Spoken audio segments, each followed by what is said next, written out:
की सेना ने दावा किया है कि ट्रेन हाईजैक का संकट खत्म हो गया है, सभी बंधक छुड़वा लिए गए हैं। लेकिन पाकिस्तान की शहबाज सरकार में हर मंत्री इसे लेकर अलग अलग बयान दे रहा है। लेकिन बीएलए ने पाकिस्तान के झूठ का पर्दाफाश कर दिया है। बलोच लिबरेशन आर्मी ने जाफर ट्रेन हाईजैक के बाद पाकिस्तान की शहबाज सरकार को पाकिस्तान की जेलों में बंद बलूच नेताओं को छोड़ने के लिए 48 घंटे की मोहलत दी थी। अब वो मोहलत पूरी हो गई है, इसीलिए बीएलए ने अपनी रणनीति भी बदल दी है। अब वो लंबी जंग लड़ने के मूड में है, बंधकों को लेकर ट्रेन से पीछे हट रहे हैं और पाकिस्तान के सियासतदान इसी को अपनी जीत बता रहे हैं। पाकिस्तान की सेना के प्रवक्ता ने जो दावा किया, उसके बाद बीएलए यानी बलूच लिबरेशन आर्मी के प्रवक्ता जींद बलूच ने भी एक प्रेस रिलीज जारी की है। इसमें लिखा है कि पाकिस्तान आईएसपीआर ने सफेद झूठ बोला है। 13 मार्च 2025 को जारी प्रेस रिलीज में बलूच लिबरेशन आर्मी के प्रवक्ता ने दावा किया है कि पाकिस्तान की सेना अपनी हार और शर्मिंदगी छुपाने की कोशिश कर रही है।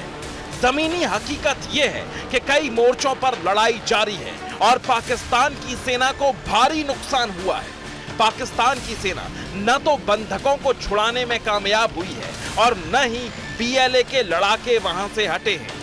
बीएलए की प्रेस रिलीज में यह भी दावा किया गया है कि पाकिस्तान के कई सैनिक उनके कब्जे में हैं और कई बंधकों को जाफर एक्सप्रेस से दूर ले जाया गया है। बीएलए की प्रेस रिलीज में यह भी लिखा है कि जमीनी लड़ाई में असफल हुई पाकिस्तान की सेना ने बौखलाहट में निहत्थी स्थानीय बलूच आबादी को निशाना बनाना शुरू कर दिया है। इस हाईजैक कांड में पाकिस्तान पूरी तरह एक्सपोज हो गया है, क्योंकि पाकिस्तान की सेना और पाकिस्तान के पत्रकारों ने मारे गए बलूच विद्रोहियों की जो तस्वीरें जारी की थी वो तो फर्जी साबित हो गई। लेकिन जवाब में बलूच लिबरेशन आर्मी ने पाकिस्तान के मारे गए कई सैनिकों की तस्वीरें जारी कर दी हैं। बीएलए का दावा है कि ये तस्वीरें पाकिस्तान के उन सैनिकों की हैं जो जाफर एक्सप्रेस में सवार थे और संघर्ष में मारे गए। बलूच विद्रोहियों ने पाकिस्तान के सैनिकों की ऐसी कई तस्वीरें जारी की हैं। दूसरी तरफ पाकिस्तान की सेना ने सिर्फ 4 सैनिकों की मौत होने का दावा किया है। ऐसे में सवाल यह है कि सच कौन बोल रहा है?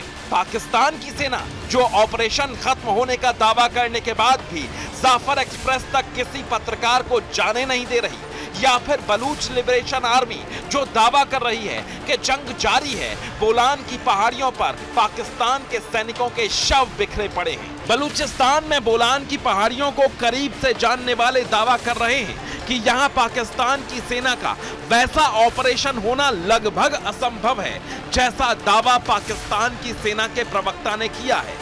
बीएलए ने पाकिस्तानी सेना का झूठ बेनकाब करने के साथ एक और बड़ा दावा कर दिया है।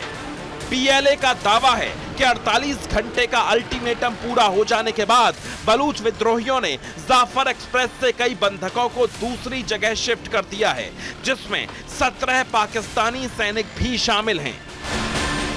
बलूच लिबरेशन आर्मी ने जाफर एक्सप्रेस हाईजैक के बाद पाकिस्तान की शहबाज सरकार को पाकिस्तान की जेलों में बंद बलूच नेताओं को छोड़ने के लिए 48 घंटे की मोहलत दी थी। अब वो मोहलत पूरी हो गई है, इसलिए सूत्रों के मुताबिक बलूच लिबरेशन आर्मी ने अपनी रणनीति बदल दी है। अब वो लंबी जंग लड़ने के मूड में है। वो बंधकों को लेकर ट्रेन से पीछे हट रहे हैं और पाकिस्तान के सियासतदान इसी को अपनी जीत बता रहे हैं। जाफर एक्सप्रेस में करीब 500 लोग सवार थे।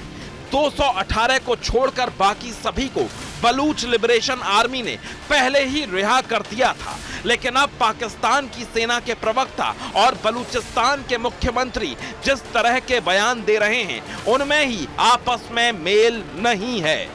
पाकिस्तान की सेना के प्रवक्ता लेफ्टिनेंट जनरल अहमद शरीफ ने कहा कि सभी 218 बंधक छुड़ा लिए गए हैं, 33 बलूच विद्रोही मार दिए गए हैं और इस ऑपरेशन में पाकिस्तान की सेना के 4 जवानों की मौत हुई है। बलूचिस्तान के मुख्यमंत्री सरफराज बुख्ती कह रहे हैं कि 68 बंधक छुड़ाए गए हैं और पाकिस्तान की सेना का सिर्फ 1 जवान घायल हुआ है। पाकिस्तान में इतना बड़ा ट्रेन हाईजैक कांड हो गया, लेकिन अब तक पाकिस्तान के नेशनल मीडिया पर जाफर एक्सप्रेस और आसपास की कोई नई तस्वीर नहीं जारी की गई है।